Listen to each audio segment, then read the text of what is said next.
6-year-old daughter, Katie Farnes. We showed you the trial, but there is so much more to this story. Tonight, we bring you this special report, Justice for Katie.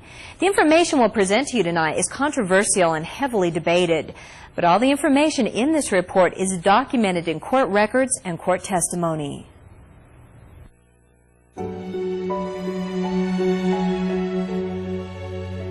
This is Katie Farnes. She's a bright and energetic 6-year-old who just happens to be in the center of a bitter and often horrifying custody battle.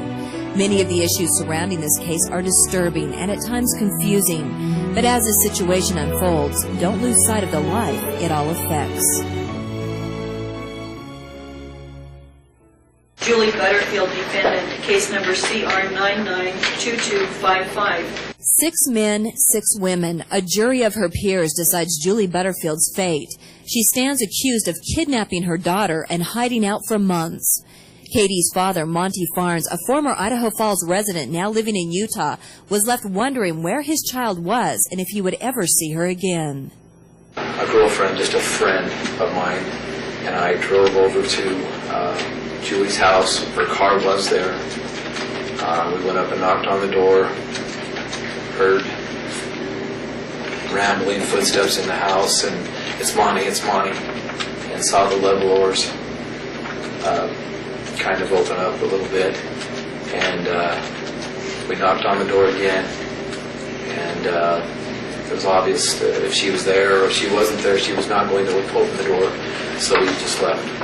After a court hearing on April 12, 1999, in which Monty was granted more visitation with Katie, Julie gathered up Katie and her older son Nate, asked a friend for a ride to Pocatello, and from that point simply vanished. Desperate to locate his daughter, Monty took a leave of absence from his job, sold most of what he had, and set out to find her. I would go to the homeless shelters and search for them and ask anybody if they knew of the whereabouts. I went to the newspaper in Billings, the Billings Gazette, and tried to get them to do a story on it.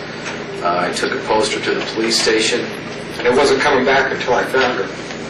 So why would a mother leave her family, her friends, her job, and almost everything she owned? Was it just a bitter custody battle, or was there something more? Did you leave Idaho Falls with the intent to disobey that order? With regards to visitation? I don't know how to answer that.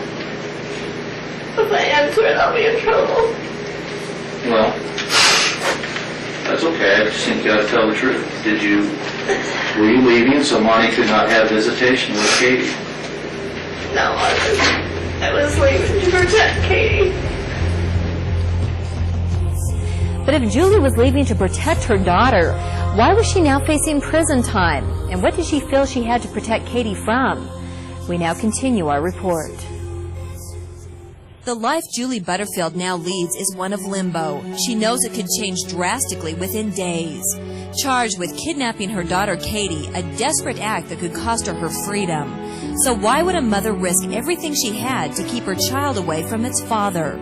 Julie claims Katie's father, Monty Farnes, was sexually abusing Katie. Allegations she reported to police and health and welfare and are documented in this report filed during the custody case. When was the first time that you knew something bad was going on? The closer Katie got to 2 years old, she would come home and she would stick objects up inside of her when I would give her a bath. Or if I had to go grab some clothes or something, she would run around and dig it herself. And she would, when she would do it, I started asking her, why are you doing that? And she said, because Daddy does that. And I said, what? And she said, because Daddy does that. Monty Farnes adamantly denies these allegations and has never been charged with anything alleging sexual abuse of Katie. Julie now faces jail time, and worse, the real possibility she may never see the daughter she says she was trying to protect. Many of the people involved in this case and who believe Julie are wondering how the system could have failed so terribly. Do you fear for her? Oh, yeah, I think the system let Julie down. We let her down because we had so much contact with Julie over the last year. We ourselves put Julie through hell. So if the detective was so convinced that Monty Farnes was sexually abusing his daughter, why weren't any charges ever filed? The Bonneville County prosecutor, Kip Manwaring, says there wasn't enough evidence to warrant charges or get a conviction in a trial. But the detective who investigated the case feels differently.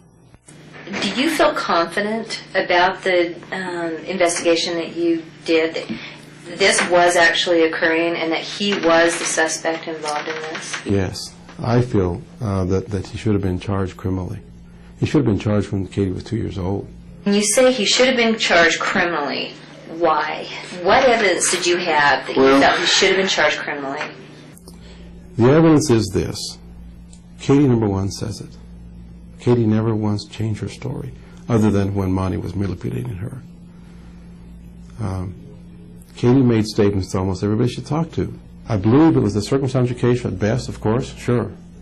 But when a 2-year-old, 3-year-old, 4-year-old girl never changes her story, and each time that we send her to CARES, we send her to physical development programs, we got experts from Denver, the CARES people. I mean, everybody that had anything to do with her, health and welfare, will always say, well, when she talks about Monty Farnes. But not everyone. 2 psychologists involved in this case thought otherwise.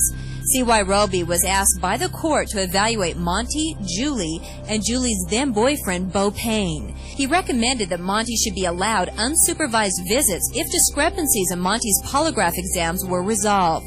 And he recommended Katie should have no contact with Bo Payne.